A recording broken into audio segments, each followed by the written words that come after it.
But today the word in the clinic is spanking.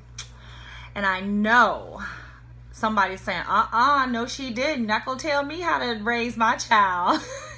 But I am a pediatrician, and this is a topic that we discuss. Discipline, let's say discipline. And it does affect the health of your child, and so we do have to tackle this one, even though it's very controversial and different people have their different views on it. All parents, all of us, teachers, everybody who deals with kids wants them to be well behaved, right? But how we achieve that is where we all differ, right? And there's so many backgrounds and beliefs and religions about discipline. So I get it that people do it different ways, and I try to respect all of that. But my point of view as a pediatrician is to just be there to say, let's try to keep the discipline positive. Yes, you want it to be effective, but let's try to keep it positive, because we have to worry about short-term effects on our children from what we do and long-term effects on our children from what we do. So discipline is a huge part of that. So the first thing is, all children need discipline, okay? But the myth is that discipline equals spanking. Discipline equals yelling, hitting. Discipline equals something painful, punishing, and demeaning, shaming. And that's not what discipline really is. Adults need discipline. We need self-control, self-regulation. We need to be self-disciplined, and we don't go around beating ourselves up, right? Sometimes we do, but we shouldn't. So the same thing goes for our kids. We need to discipline them, have structures and rules and limits and morals, and teach them our beliefs and all of these wonderful things. But the definition of discipline truly means to teach, to instruct, to guide, to nurture, to support, to teach. And so we can teach our children to be well-behaved, respectful, successful, happy, healthy, wonderful, kind, friendly adults, to grow into that with positive discipline, with discipline that doesn't equal the harsh, aggressive, negative forms, okay? I'm not judging. I grew up with it. I got 10 spankings a day, okay? My mom was tough, old school Medea.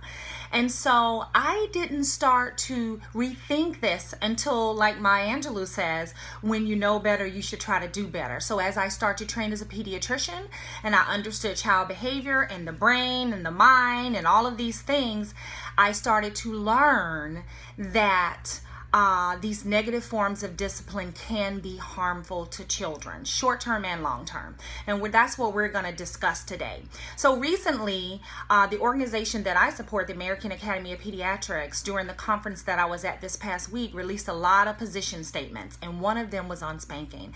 And so they're even coming out and tightening their stance against it as well, okay? So as a pediatrician, that is my stance as well. So I'm here to discuss that and to give, not to just say don't do it, try not to do it, but also give you some alternatives, okay? To be effective and to be positive in the life of your child. So the first thing is, spanking has been proven in research and evidence and studies not to work, okay? I know you spank a kid or yell at them or threaten them, they stop what you're telling them to do, right? So that's effective in our minds. But research shows that within 10 minutes or so, they're doing it again, right? And so what happens is the parent then has to escalate their behavior. Like, now I got to spank you harder. I got to be even tougher. And so we end up getting into this vicious cycle of escalating behaviors to control this child's misbehaviors. And we don't want to do that because it's really not effective. The spanking isn't, okay? So it's physically harmful because you have to escalate your behaviors to control the child. And it's also mentally harmful, okay? Spankings have been shown to increase aggression in children. So I remember when I got a spanking, I was mad. I was crying. My feelings were hurt. I felt resentful. This is what it breeds, that negative energy in your child. It affects your parent-child interaction. So the child can become aggressive, angry, And also it has been proven to make some changes, create some changes in the brain, affect learning difficulties, and increase the risk of mental health problems. So again, if any of you guys just jumping in, hey Rachel, hey Sister Cora, jumping in, I'm not saying kids don't need discipline. Kids need discipline. They just don't need to be hit or cursed or shamed or yelled at. And as a parent, I struggle with those things too. So I'm not judging. I'm just educating today, okay, as a pediatrician.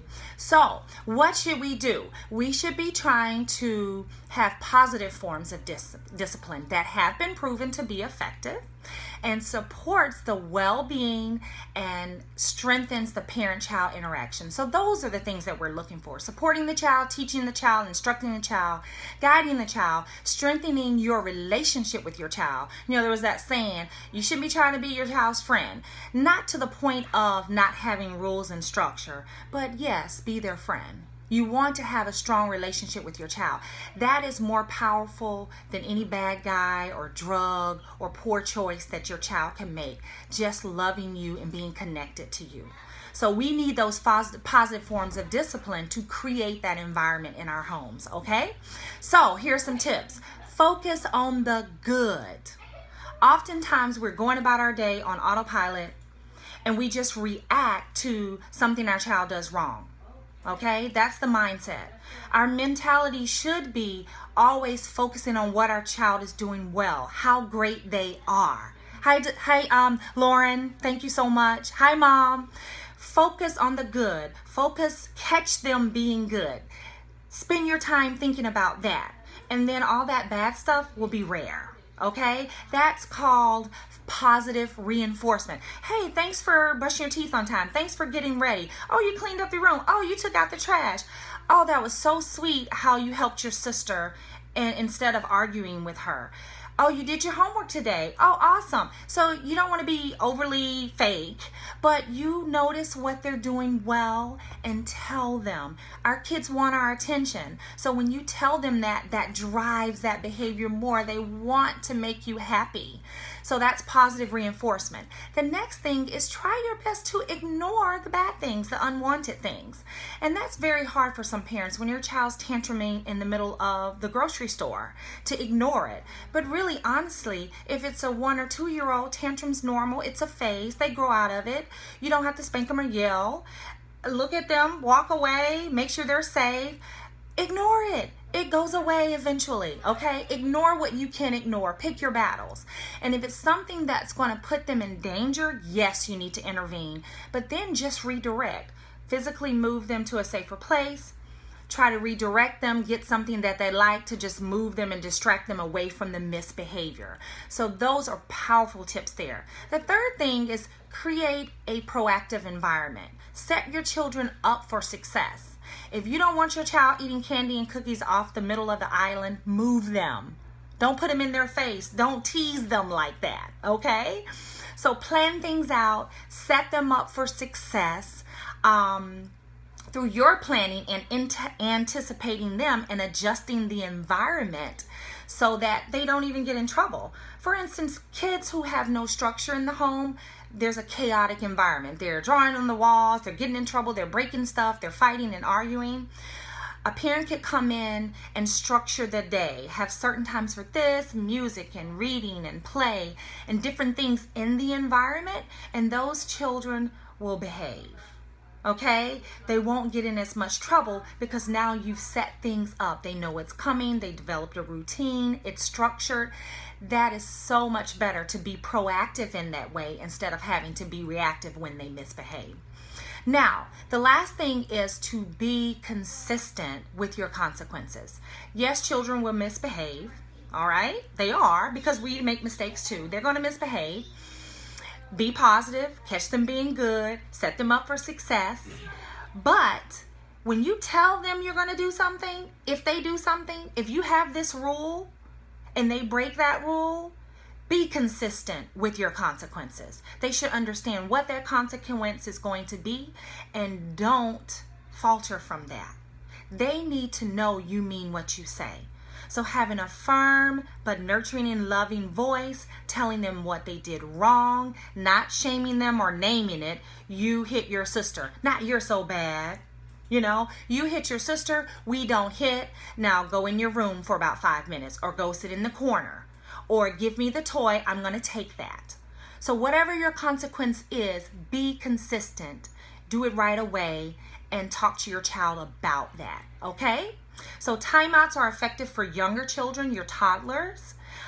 Natural consequences that fit the crime are effective for our school age and older kids, school age kids. So I hit my sister, we were fighting over a toy, I take the toy because you guys aren't handling this toy appropriately. You're not being nice with the toy, so it's mine. That's a natural consequence. Then also removal of privileges, very effective for older kids and teens.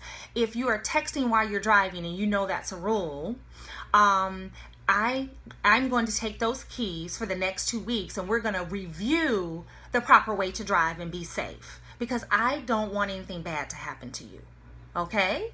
So timeout, natural consequences, removal of privileges are all effective. Now, I don't have a lot of time. I don't like to go too long. Hopefully these tips were helpful. There's so much out there to help you discipline your child in a positive and supportive and nurturing way. Get a book, go to healthychildren.org. I'm actually writing a book. I don't know when it's going to be done, but it'll have some of these tips. I'm going to write this in a blog as well, so you can check my website within this next week. It'll probably be up if this was helpful. Please, guys, reach out to me. Thank you, everybody, for checking in. My mom said, hey, baby, great information, love you. Now, that was an old school lady, but as a grandmother, she is like night and day. Grandmas get it. Then they don't want to spank anymore, and they're all sweet and loving, so they even know it's true, right? And I get it. As parents, we can be stressed and frustrated. So I always tell parents to start with the parent in the mirror. Work on yourself, calming yourself down, deciding how you want to parent, whatever issues you have, because oftentimes we're just stressed and strained and we react. So do your work so that you can be a better parent for your parent. And as you get older, you get better at that stuff, right? So thank you guys for listening. This was all about spanking, discipline, the new AAP's stance on discipline, giving you some healthy tips for positive forms of discipline that are more effective and supportive and helpful, not harmful to children. Have a happy weekend, and we'll talk next week with the word at the clinic. Bye.